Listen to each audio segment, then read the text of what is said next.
विद्यार्थियों नमस्कार। Jyotiba Phule group of education में आप सबका स्वागत है। मैं आज आपको लंग्स, मानव श्वसन तंत्र में लंग्स के बारे में बताऊंगा।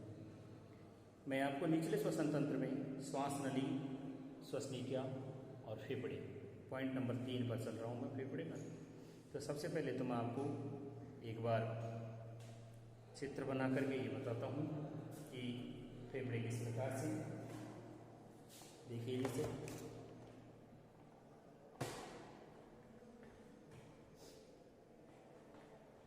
मानव का चित्र बना के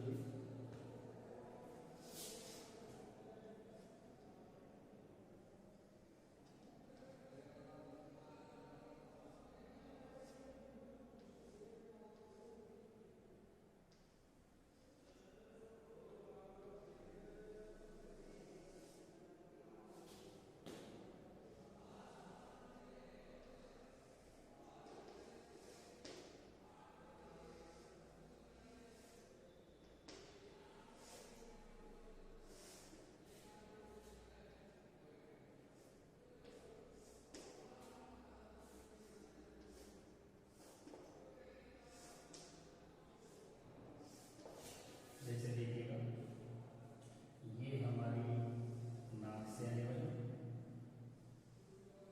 और ये हमारी कैविटी से होती है।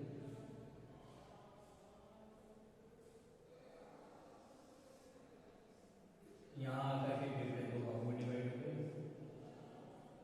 और दो भागों में डिवाइड होने के पश्चात फेफड़े यहाँ बढ़ते हुए नजर आ रहे हैं दोनों ओर।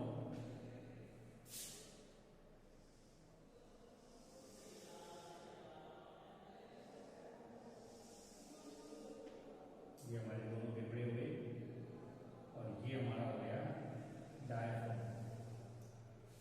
ये हो गया हमारा डायफ्राम। प्रत्येक ओर का फेफड़ा यहां जाकर के द्वितीय और द्वितीय के बाद तृतीय श्वसनियों में बढ़ता चला जाता है इस तरह से, और एक वृक्षनुमा संरचना बन जाती है यहाँ।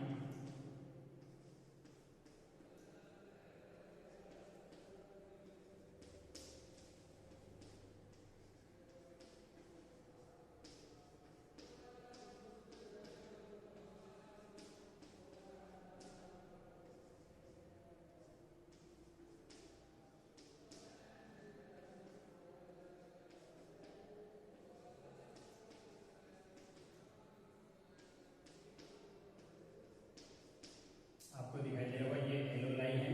अंतिम स्थिति में कोशिकाएं आ गई हैं हमारे।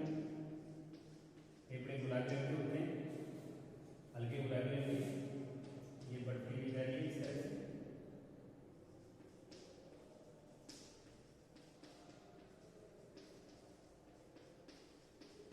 उत्तरोत्तर छोटी छोटी श्वसनिकाओं में और अंत में जाकर के लगभग 30 मिलियन कोशिकाएं पाई जाती हैं।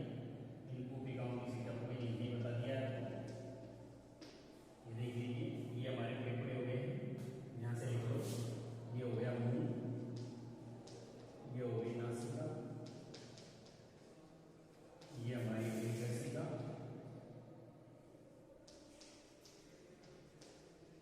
और ये हमारा हो गया एपिग्लॉटिस के पास में लैरिंक्स। ये हमारा हो गया बायां फेफड़ा,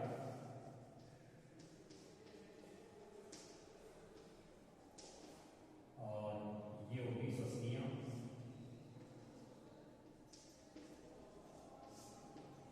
और ये होगी श्वसनी। ये हमारा है दायां फेफड़ा, ये श्वास नली,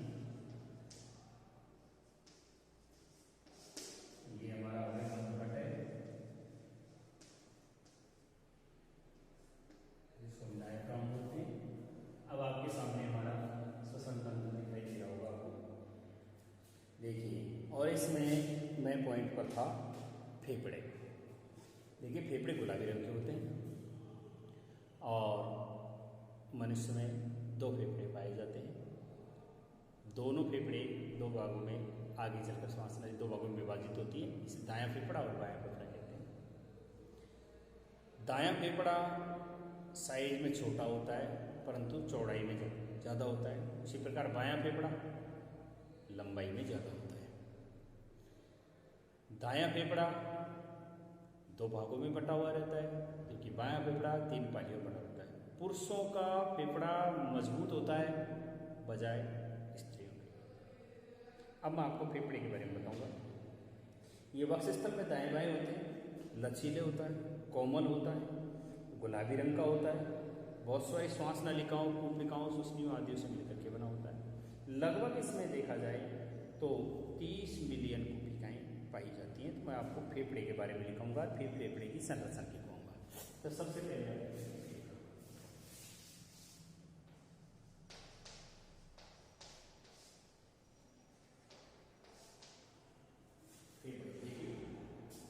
लिखा हुआ है मानव में एक जोड़ी फेफड़े, मानव में एक जोड़ी फेफड़े वक्षस्थल में दाएं बाएं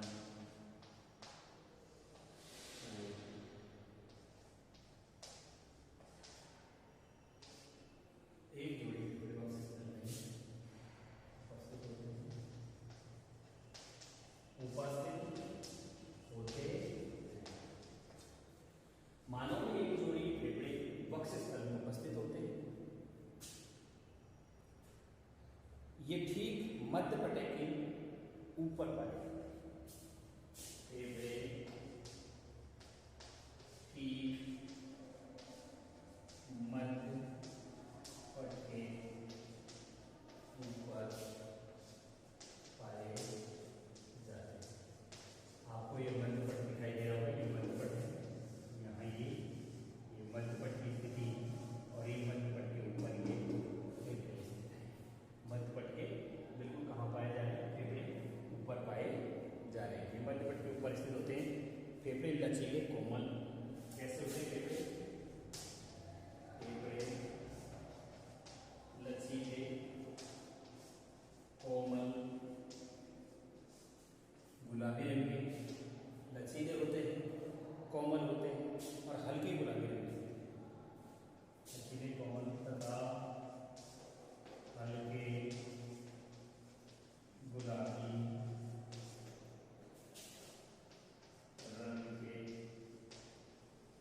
होते हैं।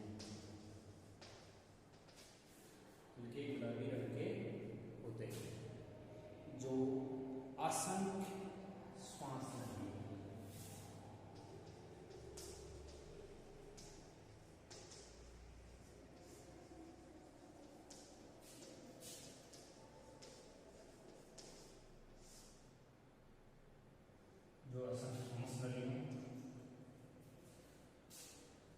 कूपिकाओं, रक्त वाहिनियों,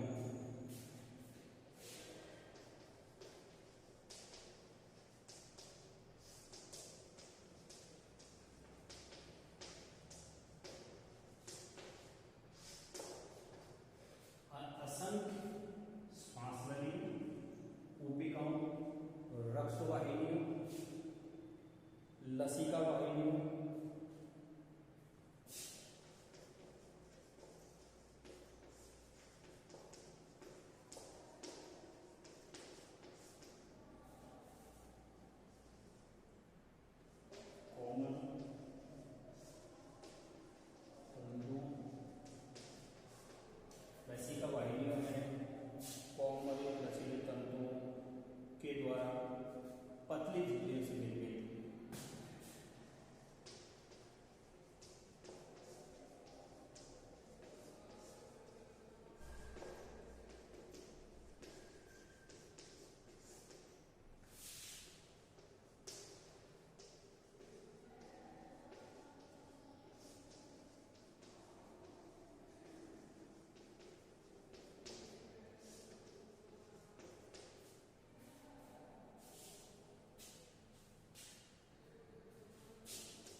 देखिएगा, मानव में एक जोड़े फेफड़े वक्ष स्थल में दाएं और बाएं उपस्थित होते हैं। फेफड़े ठीक मध्य पट के ऊपर होते हैं, यानी डायफ्राम के बिल्कुल जस्ट ऊपर फेफड़े पाए जाते हैं। फेफड़े लचीले होते हैं, कोमल होते हैं तथा हल्के गुलाबी रंग के होते हैं, जो असंख्य श्वास नलियों, कूपिकाओं, रक्तवाहिनियों, लसिका वाहिनियों, कोमल तंतुओं के द्वारा पतली झिल्लियों से निर्मित कोशिकाओं से मिलकर बनते हैं। पतली झिल्लियों के द्वारा बनी हुई कोशिकाओं से मिलकर के बनते हैं। ये तो हमारे फेफड़े हैं। अब आपको इसमें दिखाई दे रहे होंगे ये फेफड़े जो हैं हमारे, मैं दूसरे रंग से आपको इसको दिखा रहा हूँ। यहाँ देखिए, जैसे मान लीजिए इसके अंदर इस प्रकार की सुस्तियाँ आगे बढ़ रहती और उत्तरोत्तर छोटी छोटी सुस्तिकाओं में बढ़ती चली जाती है। इस तरह से ये कूपिकाएं हैं जो ऑक्सीजन को चूसने का काम करती हैं। ये कूपिकाएं हैं जो ऑक्सीजन को क्या करने का काम करती है, चूसने का काम करती है। ठीक है भाई, इसी प्रकार से ये भी उत्तरोत्तर क्या है, छोटी छोटी कूपिकाओं में बढ़ती चली जाती है।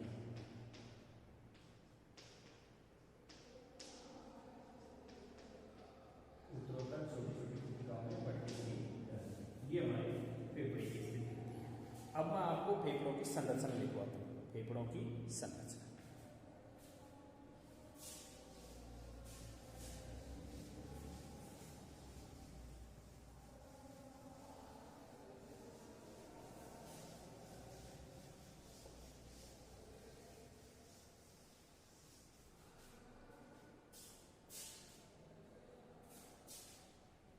फेफड़ों की संरचना।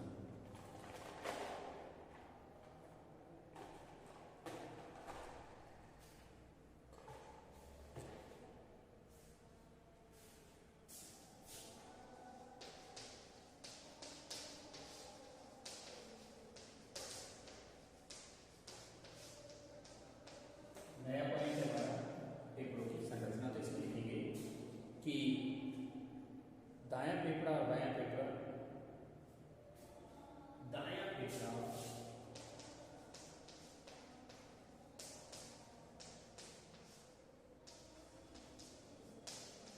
बाएं फेफड़े से, दायां फेफड़ा बाएं फेफड़े से लंबाई में थोड़ा छोटा,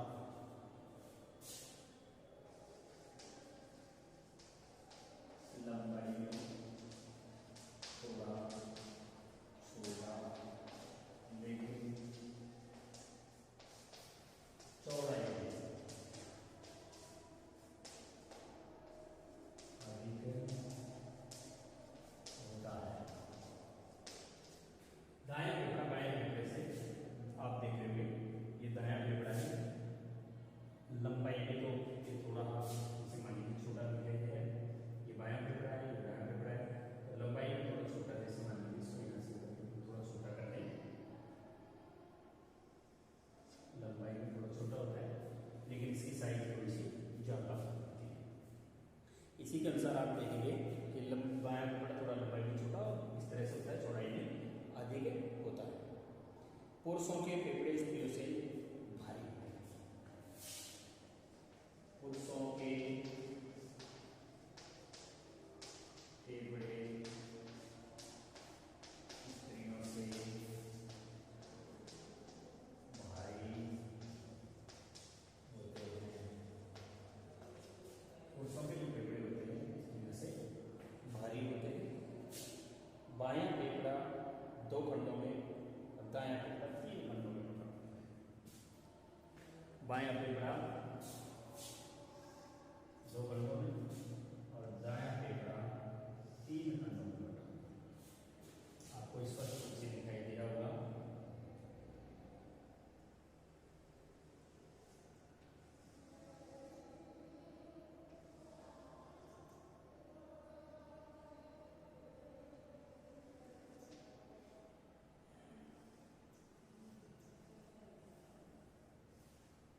मैं इसे थोड़ा छोटा करके बना देता हूँ, देखिएगा।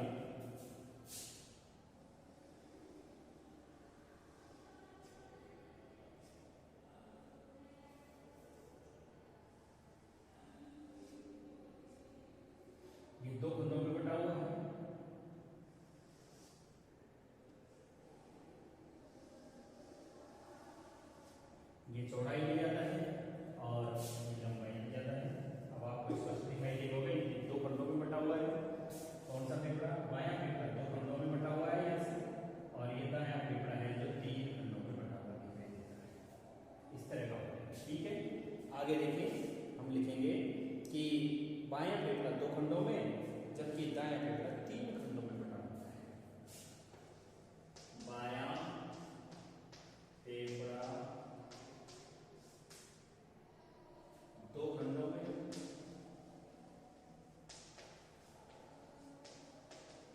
जबकि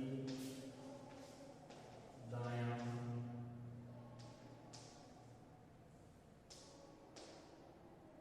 फेफड़ा तीन खंडों में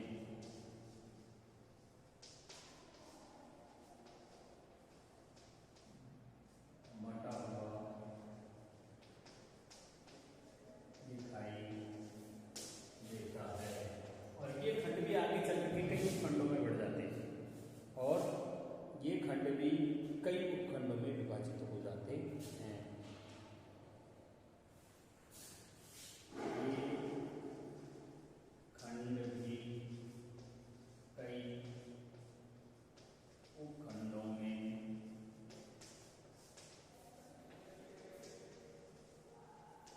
विभाजित हो जाते हैं। ये भी उत्तरोत्तर क्या है, छोटे छोटे खंडों में बढ़ते चले जाते हैं, अंत में एक इकाई का निर्माण करते हैं और अंत में एक इकाई का निर्माण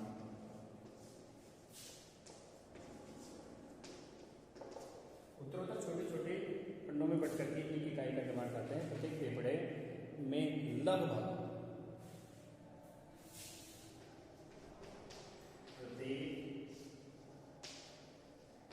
फेफड़े में लगभग 30 मिलियन प्रत्येक फेफड़े में लगभग 30 मिलियन समथिंग कितने 30 मिलियन एलुमनाई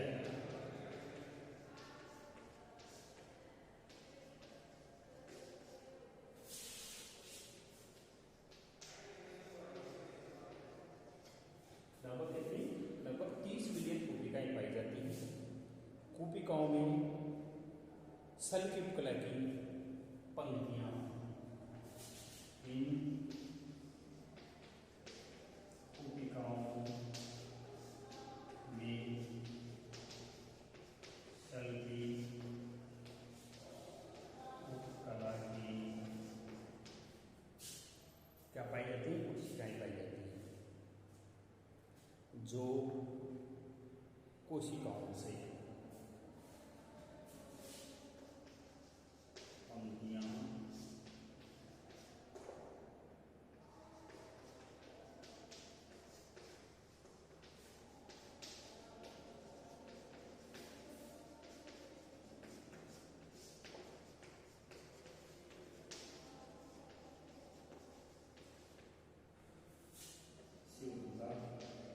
आदान प्रदान।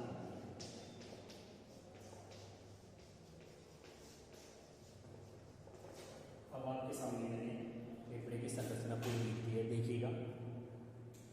फेफड़ों की संरचना दायां फेफड़ा बाएं फेफड़े से लंबाई में बहुत छोटा होता है। ये हो गया हमारा दायां फेफड़ा, ये हो गया हमारा बाएं फेफड़ा। आपको दिखाई दे रहा होगा, ये लंबाई कितना है, ये लंबाई कितना है। तो बायां फेफड़ा लंबा ज्यादा होता है, दायां फेफड़ा चौड़ाई में ज्यादा होता है। ये ज्यादा चौड़ा है, ये कम चौड़ा है। तो दायां फेफड़ा ज्यादा चौड़ा होता है जबकि ये लंबा ज्यादा होता है। बायां फेफड़ा दो पालियों में बटा हुआ रहता है, दो भागों में विभाजित है, जबकि दायां फेफड़ा होता है तीन भागों में बटा हुआ रहता है। पुरुषों के फेफड़े स्त्रियों से ज्यादा भारी होते हैं। बायां फेफड़ा दो खंडों में बटा हुआ रहता है, जबकि दायां फेफड़ा तीन खंडों में बटा हुआ दिखाई देता है। और ये खंड भी आगे चल करके अनेक कई खंडों में छोटे छोटे खंडों में बढ़ते चले जाते हैं। अंत में एक इकाई का निर्माण कर देते हैं और संरचनात्मक और क्रियात्मक इकाई को कोशिका कहते हैं। सबसे छोटी संरचना बन जाती है। प्रत्येक फेफड़े में लगभग 30 मिलियन कूपिकाएं एलुमनाई, ये जो संरचनाएं हैं इनको कूपिकाएं कहते हैं। कौन सी संरचनाओं को, तीन संरचनाओं को कूपिकाएं, इनको कूपिकाएं कहते हैं। इनकी संख्या लगभग कितनी होती है, लगभग 30 मिलियन। ये कूपिकाएं लगभग 30 मिलियन होती है और इन 30 मिलियन कूपिकाओं का कार्य क्या होता है, ऑक्सीजन को चूसना और कार्बन डाइऑक्साइड को बाहर निकालने का प्रमुख कार्य होता है। मैं आपको यहाँ तक बता चुका कि और कूपिकाओं में सल्क्यूब कला, इन कूपिकाओं में सल्क्यूब कला की पंक्तियां पाई जाती हैं जो कूपिकाओं से O2 और CO2 का आदान प्रदान करने का काम करती है। ये आपको सामने फेफड़े की संरचना है।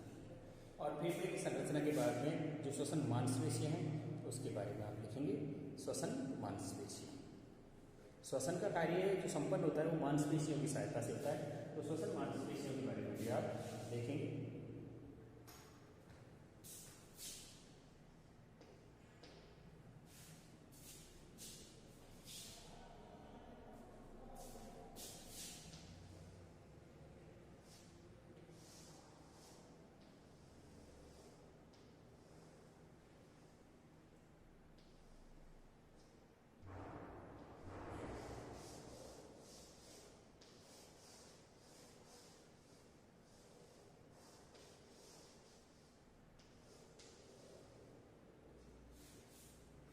श्वसन मांसपेशियों के बारे में देखिए।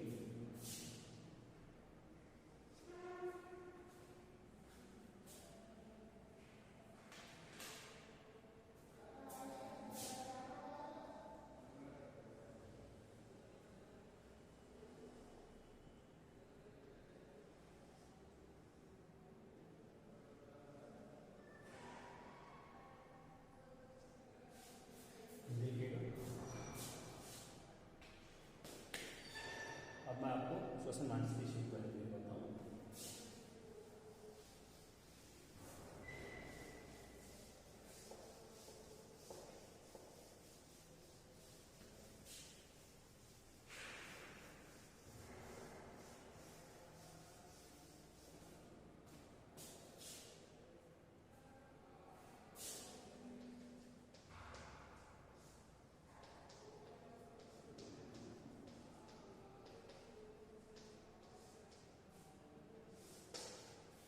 श्वसन मांसपेशियों में देखिए क्या लिखा हुआ है कि फेफड़ों में श्वसन क्रिया हेतु कुछ मांसपेशियां की आवश्यकता होती है। फेफड़ों में श्वसन क्रिया हेतु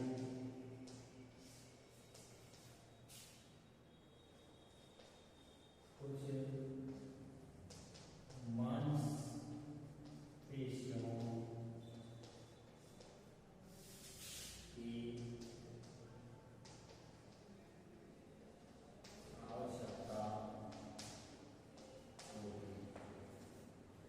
इसके अंदर किसकी आवश्यकता होती है? कुछ मांसपेशियों की आवश्यकता होती है जो गैसों के आदान प्रदान में सहायता करती है, जो गैसों के आदान प्रदान में सहायता करती है। मांसपेशियां क्या करती है? गैसों के आदान प्रदान में सहायता करती है। श्वसन क्रिया पूर्णतया मध्य पट्टे पर निर्भर करती है। ये श्वसन क्रिया है पूरी तरह से, ये जो मध्य डायफ्राम है ना, इस डायफ्राम पर निर्भर संपूर्ण जो श्वसन क्रिया है वो श्वसन क्रिया मुख्य रूप से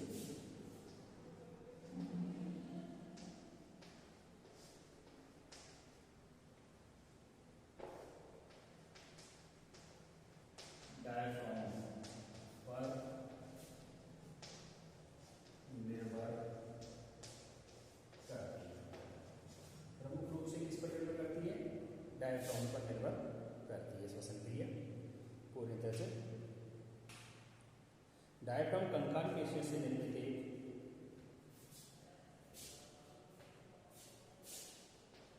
डायफ्राम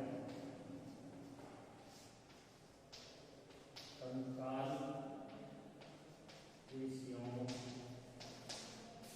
से निर्मित एक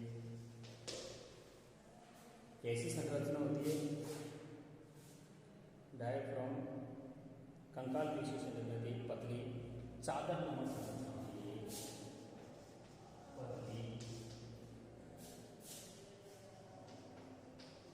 चादर नुमा संरचना होती है। ऐसी संरचना है, पतली चादर नुमा संरचना होती है और डायफ्राम के सिकुड़ने से वायु नासिका में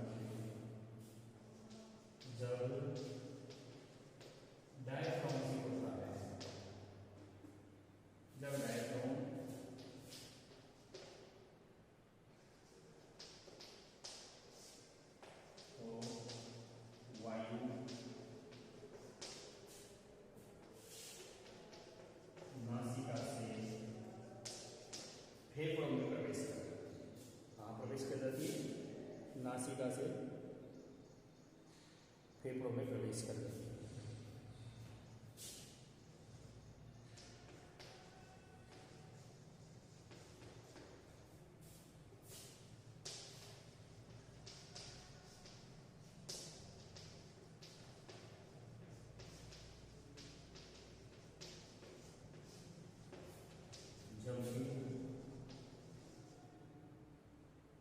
डायफ्राम के फैलने से, जब डायफ्राम सिक होता है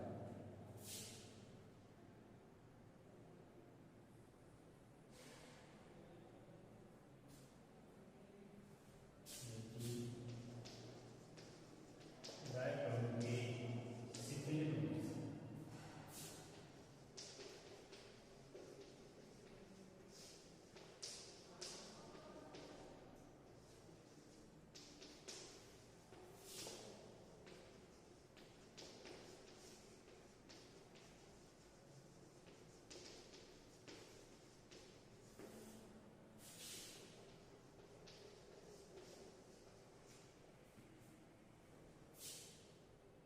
जब डायफ्राम फैलता है, डायफ्राम के सिकुड़ने से वायु नासिका से होते फेफड़ों में प्रवेश कर जाती है तथा शीतलन होने पर फेफड़े से बाहर निकल जाती है। ये क्रिया लगातार फेफड़ों में होती रहती है।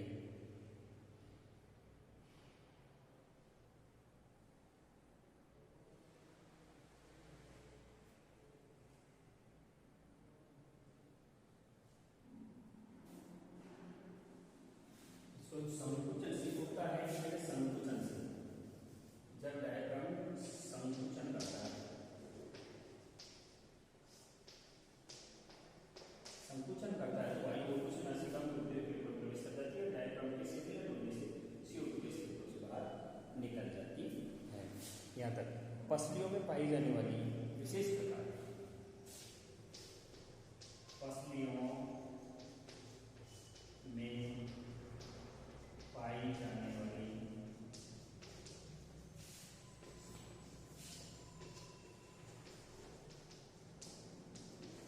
विशेष प्रकार की, पसलियों में पाई जाने वाली विशेष प्रकार की मांसपेशियां डायफ्राम को, मांसपेशियां डायफ्राम को फैलाने और सिकुड़ने का काम करता है।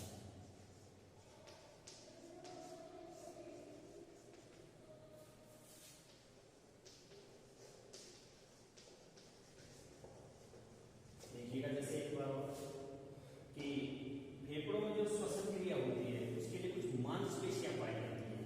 मांसपेशियां तंत्रिका के द्वारा नियंत्रित होती है और इसे कुछ मांसपेशियों की आवश्यकता होती है जो पेशियों के आदान प्रदान में सहायता करती है। श्वसन क्रिया मुख्य रूप से डायफ्राम पर निर्भर करती है। किस पर निर्भर करती है? डायफ्राम पर निर्भर करती है। डायफ्राम कंकाल पेशियों से निर्मित एक पतली चादरनुमा संरचना होती है। जब डायफ्राम संकुचन करता है तो वायु नासिका से होते हुए फेफड़ों में प्रवेश कर जाती है, जबकि डायफ्राम के शिथिल होने के साथ ही कार्बन डाइऑक्साइड या बनी हुई गैस बाहर निकल जाती है। पसलियों में पाई जाने वाली विशेष प्रकार की मांसपेशियां डायफ्राम को फैलाने और सिकुड़ने का कार्य करती हैं।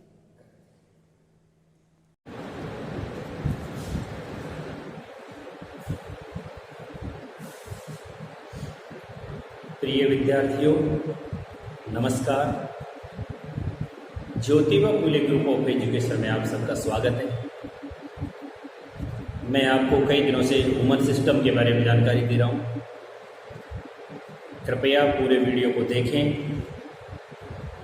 सब्सक्राइब करें, लाइक करें और कोरोना के इस दौर में घर बैठे ही आप लोग शिक्षा को बेहतर तरीके से प्राप्त करें ताकि आपका नुकसान भी न हो और पढ़ाई भी जारी रहे। मैं आज आपको श्वसन का क्रिया विज्ञान पॉइंट पर आपको ज्ञान प्रदान करना चाहूँगा। तो देखिए श्वसन का क्रिया विज्ञान क्या है। हम जानते हैं कि श्वसन क्रिया, श्वसन क्रिया में बाहर से ऑक्सीजन को अंदर लेना और फेफड़ों में विद्यमान कार्बन डाइऑक्साइड को शरीर से बाहर निकालना आदि होता है।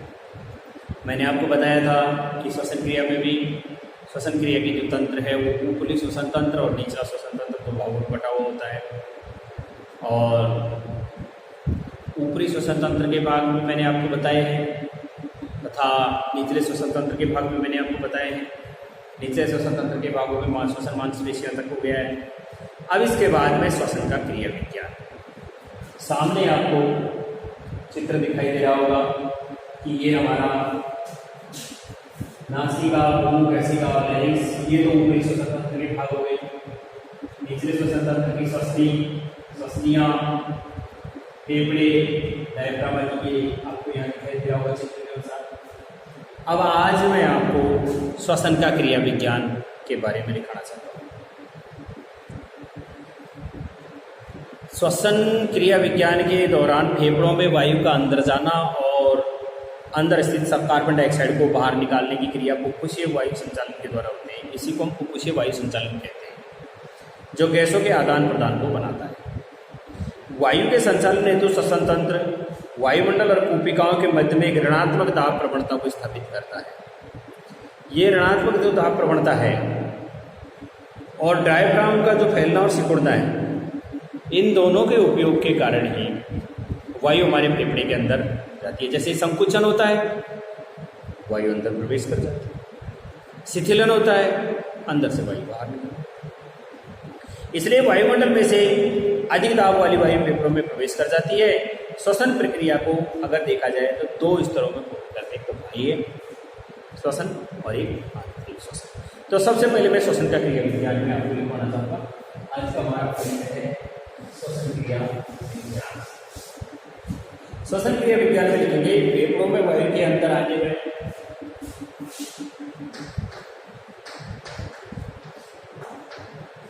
फेफड़ों में वायु के अंदर आने व बाहर जाने, वायु के अंदर आने और बाहर जाने की प्रक्रिया को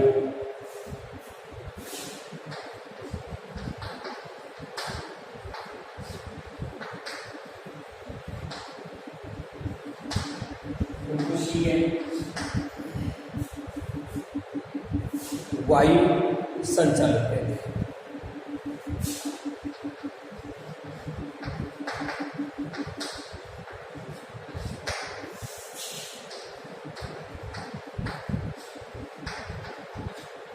फेफड़ों में वायु के अंदर आने और बाहर जाने की प्रक्रिया को फुफ्फुसीय वायु संचालन कहते हैं। यहाँ तक की बात आपकी मेरी भाषा में समझ में आ गई होगी, जो गैसों के आदान प्रदान को बनाता है। ये फुफ्फुसीय जो वायु संचालन है, जो वायु के या कह लीजिए CO2 व O2 गैसों के वायु के आदान प्रदान को बनाता है। आदान प्रदान को बनाता आपको दिखाई दे गया होगा कि जो वायु के CO2 और O2 गैसों के आदान प्रदान को क्या कर देता है, बनाता है। वायु के संचालन हेतु श्वसन तंत्र वायु के संचालन हेतु श्वसन तंत्र, वायु का जो संचालन है उसके संचालन हेतु श्वसन तंत्र वायुमंडल और कूपिकाओं के, वायुमंडल और एल्वेलाई ये जो कूपिकाएं और कूपिकाओं के मध्य, ये जो कूपिकाएं हैं इन कोशिकाओं के मध्य ऋणात्मक दाब प्रवणता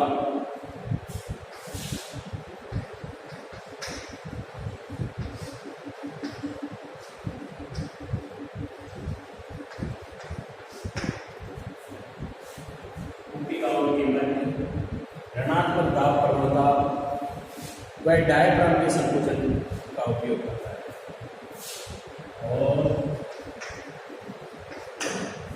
मध्य पटे डायफ्राम के संकोचन का उपयोग करता है। देखिए दोबारा से क्या लिखा हुआ है कि फेफड़ों को वायु के अंदर आने और बाहर जाने की जो प्रक्रिया है उसको क्या कहते हैं, उसके वायु संचालन कहते हैं। आपके सामने एक नंबर का छोटा क्वेश्चन आ सकता है कि उससे वायु संचालन किसे कहते हैं, तो फेफड़ों को वायु के अंदर आने और बाहर जाने की प्रक्रिया को उससे वायु संचालन कहते हैं। जो वायु यानी कार्बन डाइऑक्साइड और ऑक्सीजन के आदान प्रदान को बनाता है, यानी गैसों के आदान वायु के संचालन हेतु श्वसन तंत्र वायुमंडल कोशिकाओं के मध्य में एक ऋणात्मक दाब प्रवणता और डायफ्राम के संकोचन का उपयोग करता है। तब जाकर के एक बार CO2 और O2 का क्या होता है, आदान प्रदान होता है। इसलिए वायुमंडल में से अधिक दाब वाली वायु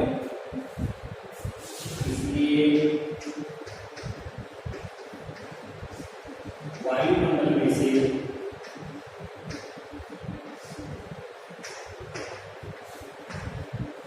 अधिक दाब वाली वायु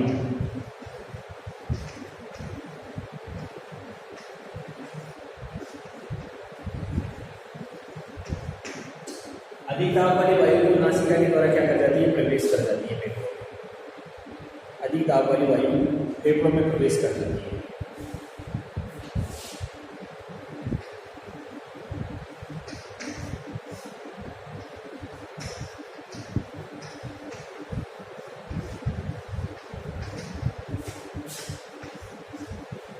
अधिक दाब की वायु जो फेफड़ों में प्रवेश कर जाती है, श्वसन प्रक्रिया को दो भागों में बांटते हैं। श्वसन की प्रक्रिया दो चरणों में होती है। कैसे?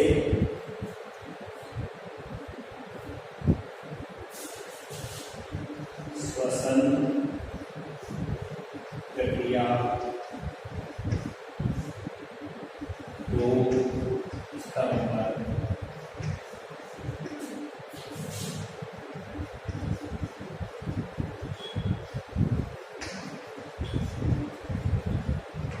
नंबर एक, इसको हम बाह्य श्वसन कहते हैं।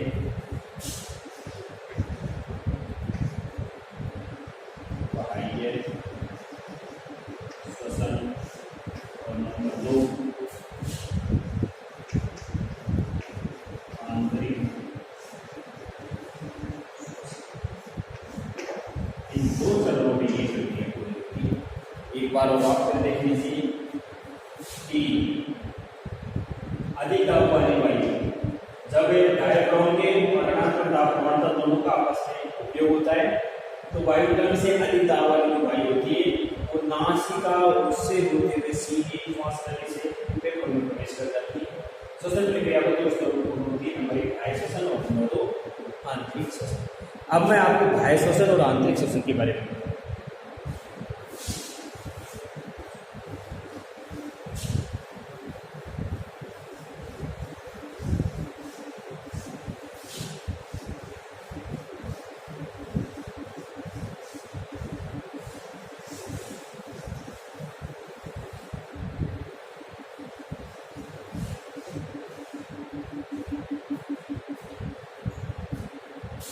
सबसे पहले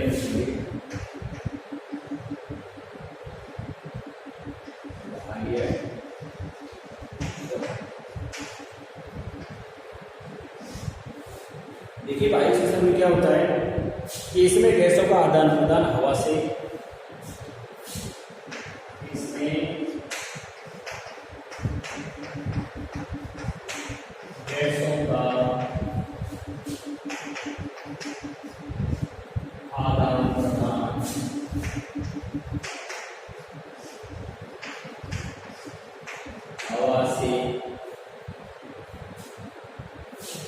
भरी कूपिकाओं और फेफड़ों में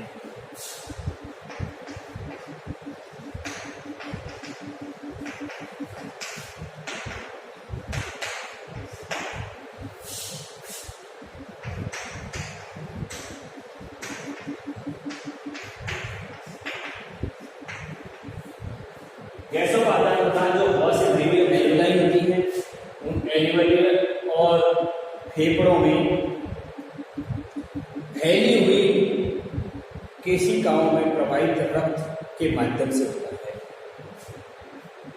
फेफड़ों में फैली हुई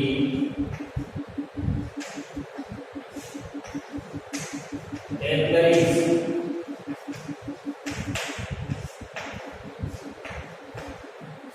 केशिकाओं में आप जानते हैं एक होती है ऑर्टरी, वेन और कैपिलरीज। ये कैपिलरी की बात आ रही है, क्यों? क्योंकि धमनियाँ आगे चल करके उत्तरोत्तर छोटी छोटी बारीक बाल से भी बारीक धागे सदृश से नलिकाओं में बदल जाती है, जिनको हम कैपिलरीज कहते हैं। और इन्हीं कैपिलरियों में विसरण की क्रिया के द्वारा वायु प्रवेश करती है। वही वायु हार्ट में जाकर के रक्त के द्वारा शरीर में फैल जाती है। यहाँ लिखा हुआ कि फैली हुई केशिकाओं में प्रभावित रक्त के मध्य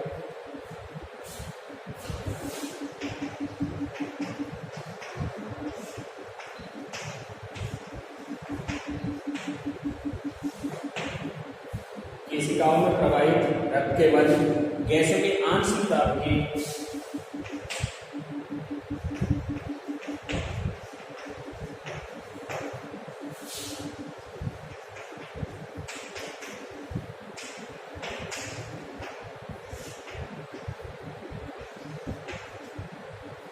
गैसों के आंशिक दाब के अंतर के कारण होता है।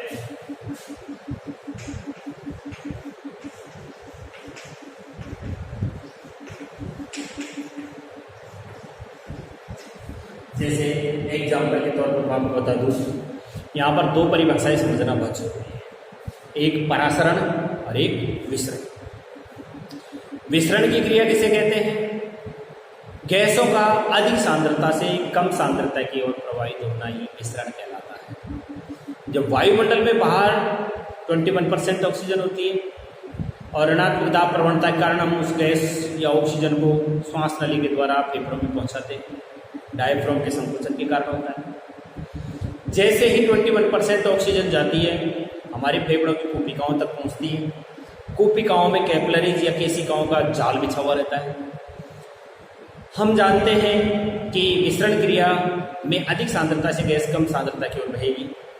बाहर से जाने वाली वायु के अंदर ऑक्सीजन की मात्रा प्रतिशत में ज़्यादा होती है बजाय शरीर में विद्यमान केशिकाओं। अब क्या होगा कि अधिक सांद्रता बाहर से जाने वाली वायु की और कम सांद्रता केशिका जिन कोशिकाओं से जुड़ी उनमें है, इसीलिए कूपिकाओं के द्वारा विसरण की क्रिया के माध्यम से ऑक्सीजन गैस को चूस लिया जाता है और वहाँ से अशुद्ध रुधिर के द्वारा लाई गई कार्बन डाइऑक्साइड की सांद्रता अधिक होने के कारण उसे विसरण की क्रिया के दौरान अधिक सांद्रता से कम सांद्रता की ओर प्रवाहित करके और फेफड़ों के माध्यम से शरीर से बाहर निकाल दिया जाता है। ये क्रिया बाह्य श्वसन कहलाती है। अब आ गया इसके पश्चात में आंतरिक श्वसन।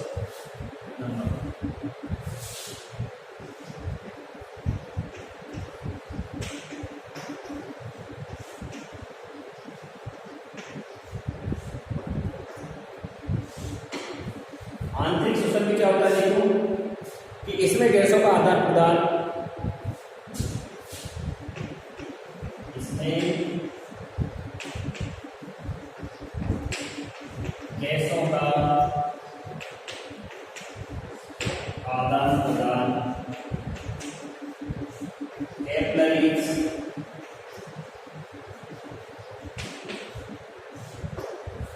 इसमें गैसों का आदान प्रदान केशिकाओं में प्रभावित रक्त है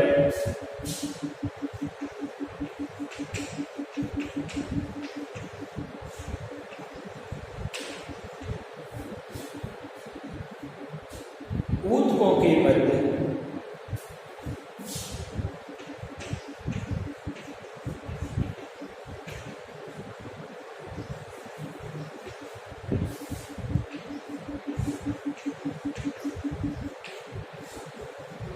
विसरण की क्रिया द्वारा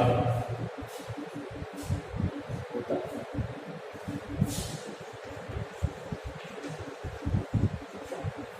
मैं आपको इस बारे में बता चुका हूँ कि बाह्य श्वसन क्या है, इसमें गैसों का जो आदान प्रदान है, हवा से भरी हुई भूमिकाओं और पेट में तेल की पेशियाएं उनमें प्रभावित रखने वाली गैसों की आंशिक दाब नियंत्रण के कारण होता है। आंशिक दाब नियंत्रण आंतरिक श्वसन में क्या होता है, इसमें गैसों का आदान प्रदान किसी का प्रभावित रखता है और जो विसरण होती है, विसरण की क्रिया के द्वारा होता है। विसरण और परासरण के बारे में मैंने आपको बताया था। परासरण कब होता है, द्रव पदार्थ का अधिक सांद्रता से कम सांद्रता के रूप में। जैसे विसरण की क्रिया का उदाहरण तो होता है, कमरे में अपने सेंट की शीशी को खोल दिया एक कोने में, तो दूसरे कोने तक उसकी गंध का पहुंच जाना है विसरण। तो कोने में जहाँ खोला है वहाँ अधिक सांद्रता थी और दूसरे कमरे में दूसरे छोर पर कम सांद्रता थी, तो अधिक से कम की ओर बह गया है। इसी प्रकार परासरण की क्रिया होती है, जो द्रवों का एक माध्यम सांद्रता से अधिक सांद्रता से कम की ओर बहना। जैसे किशमिश को अपने पानी से भरी हुई कटोरी के अंदर डाल दिया, कुछ समय बाद हम क्या देखते हैं कि किशमिश पूरी तरह से फूल जाती है। क्यों? अर्धपारिक्रम झिल्ली के द्वारा बाहर द्रव अधिक होने के कारण और क्या नाम से किशमिश के अंदर कम द्रव होने के कारण अधिक से कम की ओर प्रवाहित हो गया है अर्धपारिक्रम झिल्ली के माध्यम से। इसे यम परासरण की क्रिया कहते हैं। यहाँ तक की बात आपकी समझ में आ चुकी होगी। आज आपका श्वसन तंत्र पूरी तरह से समाप्त हो गया है। अब आप क्या है, इसके बाद में रक्त एवं रक्त का circulation, blood and circulatory system क्या है, रक्त के बारे में आप जानते हैं। थोड़ा सा मैं आपको वैसे ही बता देता हूँ। रक्त एक तरल सजीव ऊतक है। रक्त क्या है? रक्त एक प्रकार का तरल संयोजी ऊतक है। तरल संयोजी ऊतक है। हम रक्त के बारे में भी जानते हैं कि रक्त का संगठन 3 प्रकार की कोशिकाओं के माध्यम से होता है, जिसको हम आरबीसी, डब्ल्यूबीसी और ब्लड प्लेटलेट्स कहते हैं। जिसको बिम्बाणु, लाल रुधिर कणिका, red blood corpuscle, white blood corpuscle और बिम्बाणु प्लेटलेट्स कहते हैं। एरिथ्रोसाइट, थ्रोम्बोसाइट, ये थ्रोम्बोसिस की जो क्रिया होती है वो बिम्बाणु में जाकर के होती है, जिससे रक्त का थक्का बनना कहते हैं। लाल रुधिर कणिकाएं, लाल रुधिर कणिकाओं का जो जीवन काल होता है 120 दिन होता है। उसी प्रकार बिम्बाणु का जो जीवन काल होता है वो 10 दिन का होता है। हम जानते हैं कि हमारे शरीर में हीमोग्लोबिन के कारण रुधिर का लाल रंग पाया जाता है। रुधिर में plasma, serum, RBC, WBC, platelets आदि पाए जाते हैं। लगभग ये बताते हैं कि एक स्वस्थ मनुष्य के शरीर में 5 लीटर के समथिंग रुधिर पाया जाता है, जो लगातार हृदय के द्वारा बार बार पंपिंग क्रिया के द्वारा शरीर की विभिन्न कोशिकाओं तक पहुंचाया जाता है। एक दिन में हमारा हृदय लगभग 8000 लीटर रुधिर का शरीर में परिसंचरण करता है। बार बार ये क्रिया होती है। 1 मिनट में 72 से 72 बार हमारा हृदय धड़कता है और 72 बार की क्रिया को 1 मिनट से, फिर उसके पश्चात हम उसे 1 घंटे से, 1 घंटे के बाद 24 घंटे से करते हैं, तो मल्टीप्लाई करने पर हमारे सामने लगभग 8000 रुधिर पंपिंग करता हुआ सामने आता है। इस 8000 लीटर रुधिर में से 1900 लीटर रुधिर अकेला हमारे दोनों किडनियों को भेजा जाता है। इसके द्वारा? हृदय के द्वारा। और ये 1900 लीटर रुधिर बार बार परानिस्संदन की क्रिया करके 180 लीटर अपशिष्ट का निर्माण करता है किडनी से। और ये 180 लीटर बनने वाला अपशिष्ट चयनात्मक पुनरावशोषण की क्रिया के दौरान अच्छी चीज़ों को वापस से अवशोषित करके और 2 से 1.5 से 2 लीटर या समथिंग 2.5 लीटर तक मूत्र शरीर से बाहर निकाल देता है। हमारा जो रक्त परिसंचरण तंत्र है, इसका प्रमुख कार्य होता है फेफड़ों के द्वारा जो चूसी जाने वाली ऑक्सीजन है, उस ऑक्सीजन को शरीर की विभिन्न कोशिकाओं तक पहुंचाना, ताकि प्रत्येक कोशिका श्वसन क्रिया कर सके और श्वसन क्रिया में बनने वाली कार्बन डाइऑक्साइड को शरीर से बाहर निकाल सके। इस क्रिया में ब्लड सर्कुलेशन सिस्टम की बहुत ज़्यादा महत्ता होती है। सर्कुलरी सिस्टम को डिवाइडेशन किया गया है।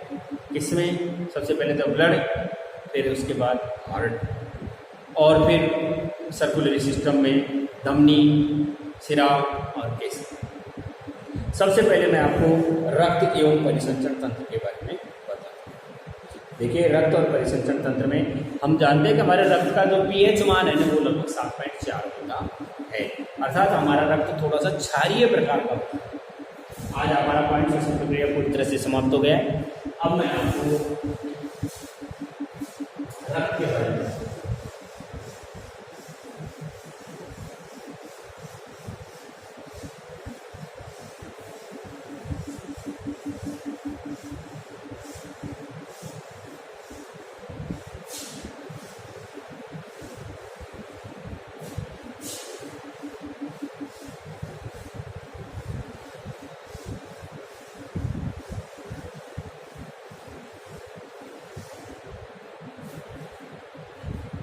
हमारा पॉइंट है रक्त एवं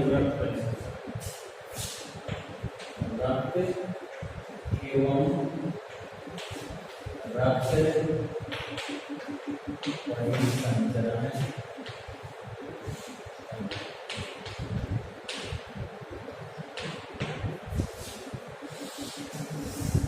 देखो यहाँ पर थोड़ा सा देखने की आवश्यकता है डिटेल से, क्योंकि किसी प्रकार का कोई डायग्राम वगैरह नहीं बताया है।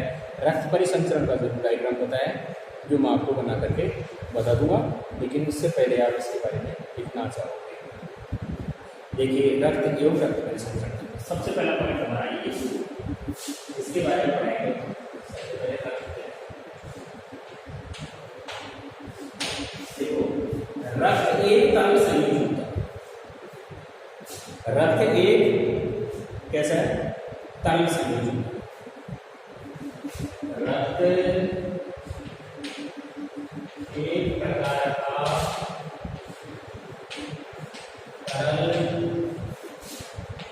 संयोजी ऊतक है। रक्त एक प्रकार का क्या है? तरल संयोजी ऊतक है। यह मानव और पशुओं में आवश्यक पोषक तत्व यह है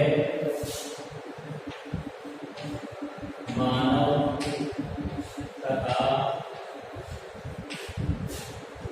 पशुओं में आवश्यक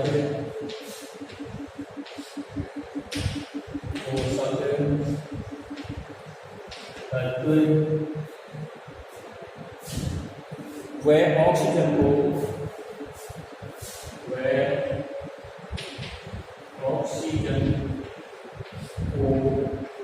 शरीर की प्रत्येक कोशिका तक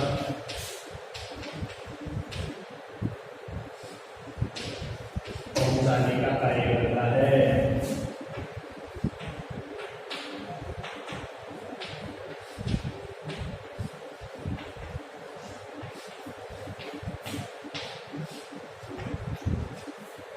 प्रत्येक कोशिका तक पहुंचाने का कार्य करता है तथा प्रत्येक कोशिका से चयापचयी क्रिया तथा प्रत्येक कोशिका में चयापचयी क्रिया द्वारा निर्मित चयापचयी क्रिया के द्वारा निर्मित अपशिष्ट उत्पादों व कार्बन डाइऑक्साइड को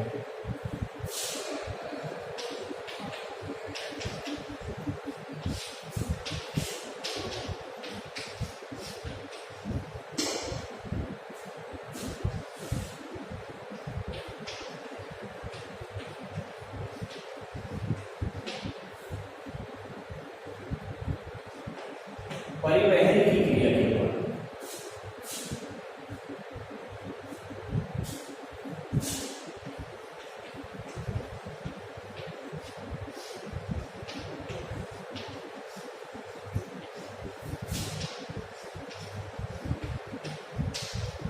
परिवहन करने का कार्य लाने ले जाने का कार्य करता है।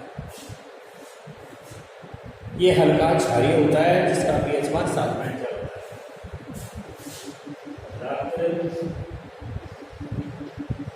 हल्का सा कितना होता है?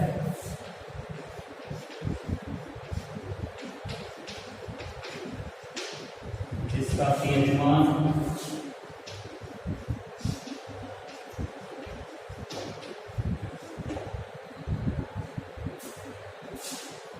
7.4।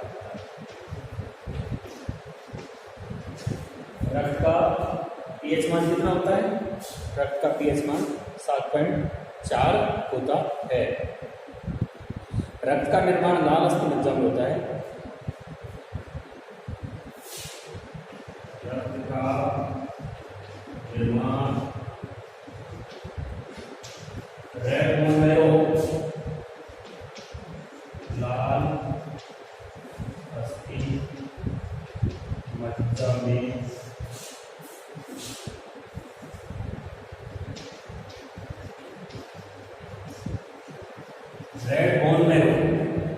रेड बोन मैरो का लाल इसका होता है नवजात, और भ्रूण में रक्त का निर्माण प्लीहम होता है।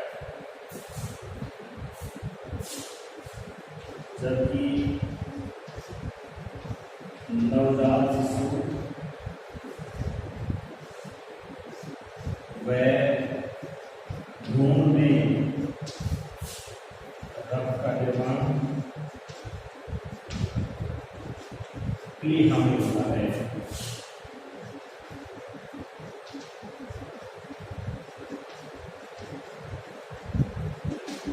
आपसे एक प्रश्न पूछा जा सकता है कि बताइए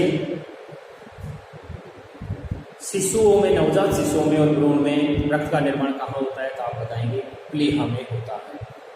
सामान्य व्यक्ति में लगभग कितना रक्त होता है? 5 लीटर। सामान्य व्यक्ति में लगभग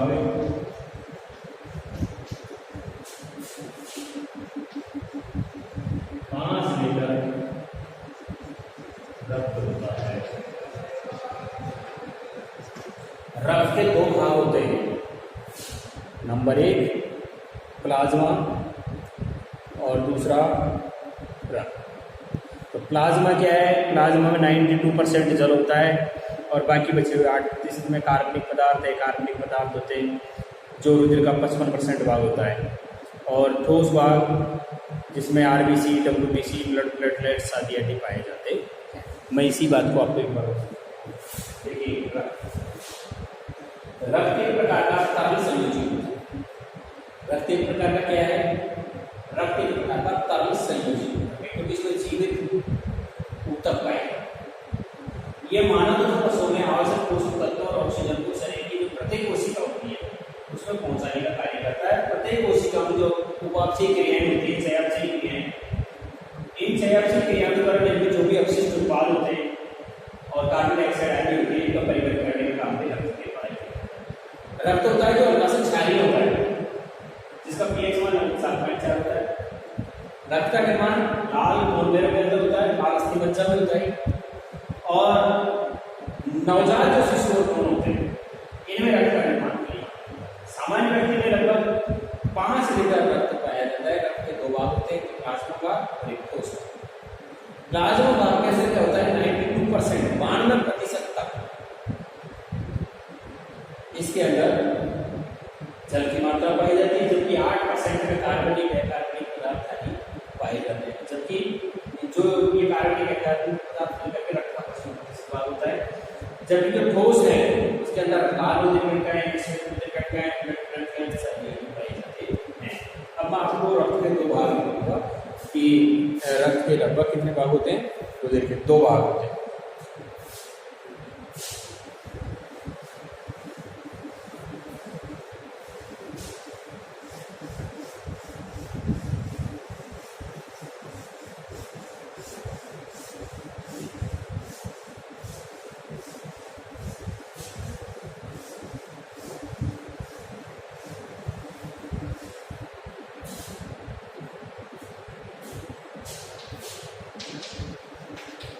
रुधिर के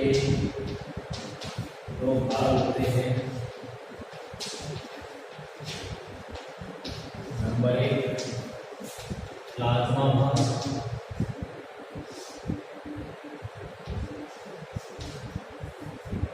नंबर 2 ठोस भाग।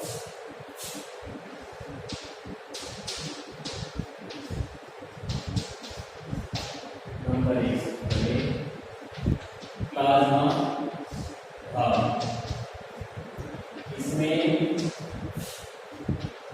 लगभग 92% जल तथा 8% कार्बनिक और अकार्बनिक तथा कार्बनिक पदार्थ पाए जाते हैं, जो रक्त का लगभग 50% भाग होता है।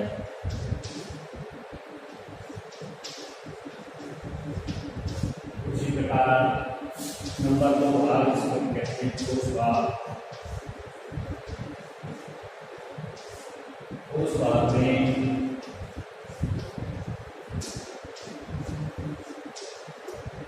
लाल से